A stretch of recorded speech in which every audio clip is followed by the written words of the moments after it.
This video goes over how to set up natural ventilation in Sefaira architecture and Sefaira systems. Natural ventilation is a great way to save energy for buildings in milder climates, and is particularly common in residential, educational, and sometimes commercial office projects. It can be used either on its own or in combination with an HVAC system, where natural ventilation operates in milder weather and the active systems are used when necessary. That's known as mixed mode ventilation, and you can simulate either in Sefaira. So let's take a look at how natural ventilation might benefit this design. I'm going to go ahead and clone the baseline concept, and let's rename it natural ventilation.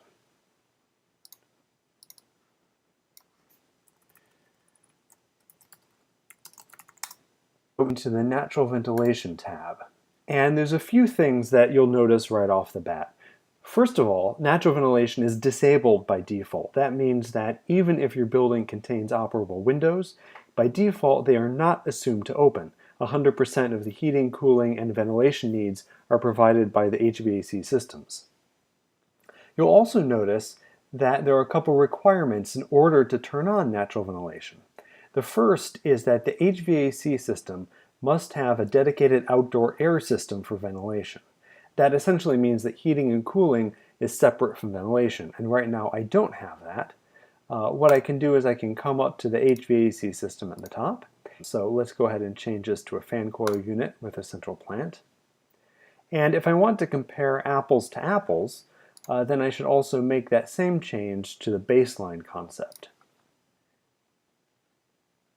The second requirement that you'll see there is that the infiltration must be crack infiltration. And to change that, you can either click the button in this panel and it will change automatically, or you can make the change on your own in the envelope tab. So if we go to envelope and we scroll down to the infiltration type, you can see that you're able to change the type, and we can set that to crack infiltration. And again, if we're making that change to one concept, we should make the change to the baseline as well. Now, the reason that we have to make these changes is simply the way that Energy Plus simulates natural ventilation, the requirements of the simulation engine. So there we go. And now let's go back to the natural ventilation option. Now, there are a couple other requirements that are not listed in this panel, but are good to know. One may be obvious: your building needs to have some amount of operable glazing, and that includes any glazing that you have tagged as operable using the Sefaira plugins in SketchUp or Revit.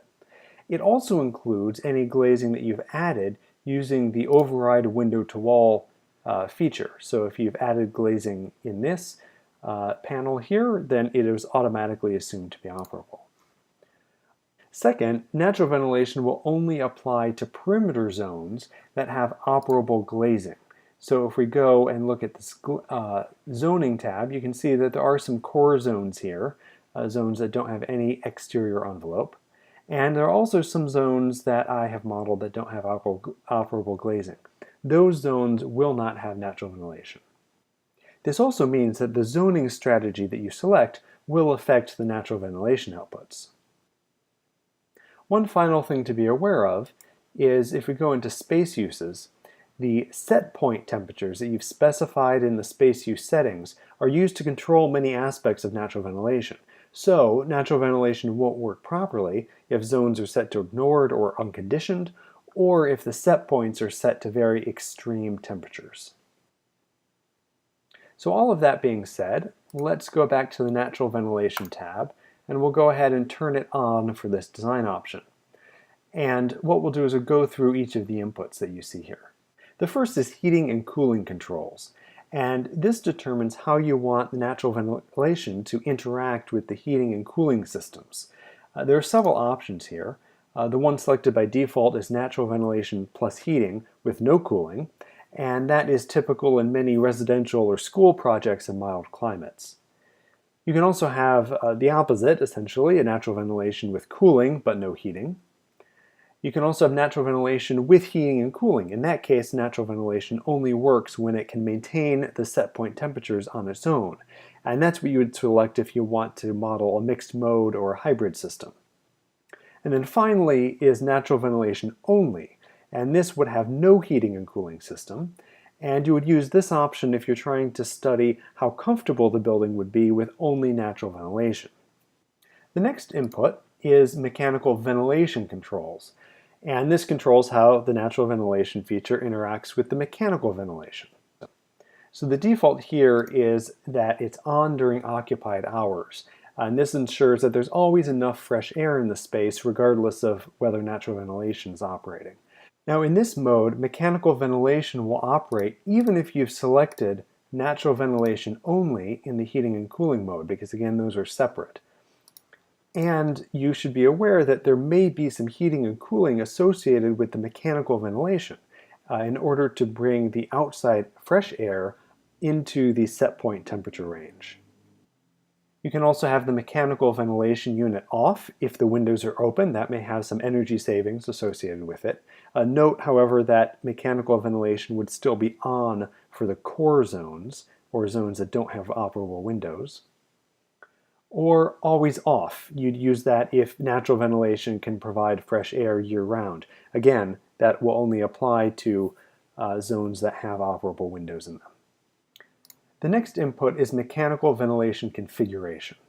And the purpose of this is to enable some control of the ventilation system by Sefaira architecture users.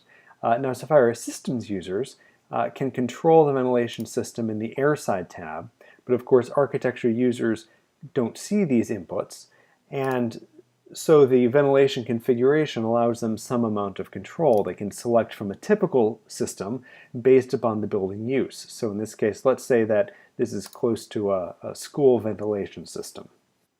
Now there's also a custom from systems option, and that will use the configuration from the airside tab. So if you are a systems user and you've configured the ventilation system in a particular way, you'd use the custom from systems option. The next panel controls the openness of the windows. The first input is the percentage of glazing that is operable. Now, if you've already tagged operable versus non-operable windows in your model, then you can set this to 100%. Essentially, everything that you've tagged as operable will open. The second input is free area, and this has to do with the amount that a particular window can open. So for instance, if you have a double hung window, the most it can open would be 50%. And if you have an insect screen on top of that, then that will reduce the free area further to about 30%. You can find some typical values and some guidance on that free area by following the link in this tooltip. I'm going to go ahead and leave it at 50% for now. The last panel allows you to study different window control options, and this allows you to look at different types of natural ventilation, such as night flush ventilation.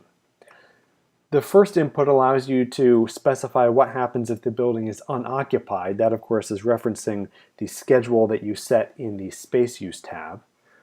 And the default here is all openings are closed. Essentially, that means that people are closing the windows when they leave. But you can also say that all windows are open, and you would select that if you want to look at a night flush ventilation strategy. You can also determine what happens if it's windy outside, as determined by the weather file.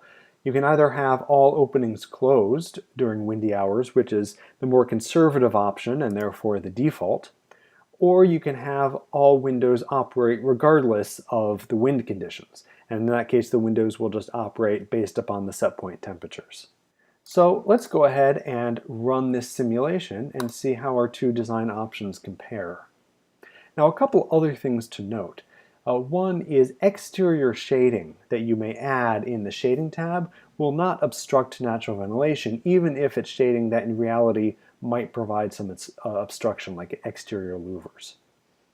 Second, the natural ventilation feature does not at this time support cross ventilation or stack ventilation, essentially anything that crosses zones.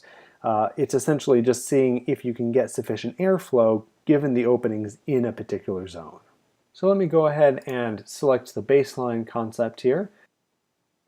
And I actually need to rerun this one as well, since we changed a couple of the inputs here. While that's running, let me just mention that natural ventilation analysis is often closely related to thermal comfort analysis and to free area. And those are both features that we will be covering in other videos. And there we have our comparison